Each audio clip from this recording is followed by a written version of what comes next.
Oke, saya ke Bang Rey. Bang Rey, sudah lama dinanti-nantikan pertemuan antara Megawati dan Prabowo sejak sebelum Pilpres bahkan, tapi ini bakal terwujud sebelum tanggal 20 Oktober, sebelum kemudian presiden terpilih itu akan dilantik dan mungkin akan segera mengumumkan kabinetnya begitu. Kenapa demikian menurut Anda? Ya, karena ada titik temu yang bisa mempertemukan mereka. Ya, pertama adalah soal kepentingan PDI Perjuangan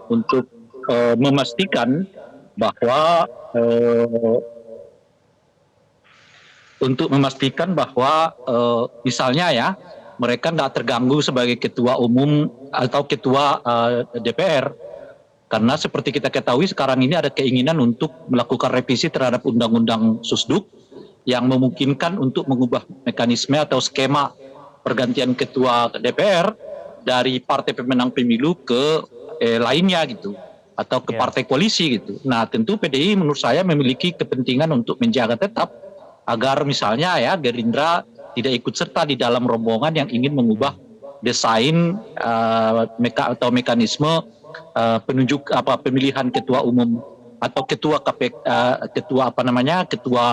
DPR itu tadi gitu ya. Itu kepentingan PDI Perjuangan.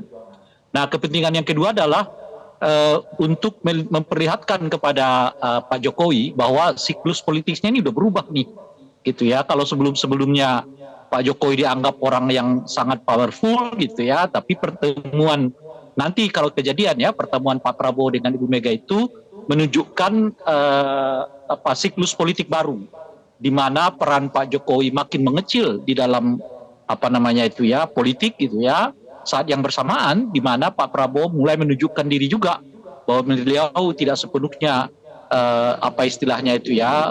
menjadi bagian dari kekuasaannya Pak Jokowi gitu ya. Jadi ada simbol yang penting ingin diraih oleh kedua belah pihak. Di satu segi Ibu Mega memperlihatkan kedekatannya dengan Pak Prabowo yang nggak akan terganggu dan menunjukkan pada saat yang bersamaan kedekatan itu artinya mengeliminasi ya intervensi atau masuknya atau apapun istilahnya Pak Jokowi ke dalam kekuasaan Pak Prabowo. Saat yang bersamaan juga Pak Prabowo ingin memberi gambaran kepada publik bahwa beliau sebagai presiden terpilih benar-benar adalah presiden yang tidak bisa ya diintervensi, diarahkan dan sebagainya oleh kepentingan tertentu, oleh kelompok tertentu, apalagi oleh keluarga tertentu gitu ya. Apalagi menjelang pilkada ini ya, ada kepentingan yang mendesak menurut saya bagi Gerindra untuk memperlihatkan kepada mereka bahwa mereka bukanlah orang yang selalu tunduk patuh kepada Pak Jokowi atau istilah kita kenal dahulu orang yang tegak lurus gitu ya. Sebab di dalam pilkada ini ada nuansa ya, nuansa calon yang kemungkinan akan mendera kerugian kalau dikait-kaitkan dengan kekuasaan Pak Jokowi yang sekarang ini gitu ya. Nah, itu yang kedua. Tapi menurut Anda akan ada tidak tawaran itu untuk memasukkan PDIP ke dalam Kim-Plus gitu? Dalam pertemuan Megawati Prabowo? Saya nggak terlalu yakin tujuannya akan sampai ke sana. Bahwa PDI Perjuangan akan masuk dalam koalisi besar Kim-Plus ini gitu. Kenapa? Kalau itu mereka masuk, ya mereka bisa melalui ke pilkada-pilkada yang sekarang gitu. Nah, yang kedua, itu bukan karakternya Ibu Mega sepanjang yang saya tahu. Ibu Mega bukanlah orang yang bisa mencelak-mencelek ke sana kemari demi mengejar kekuasaan ya. Jadi udah berulang kali Ibu Mega mengatakan bahwa mereka bersiap berada di luar pemerintahan, bersiap melakukan oposisi gitu ya, baik kepada Pak Jokowi maupun kepada Pak Prabowo.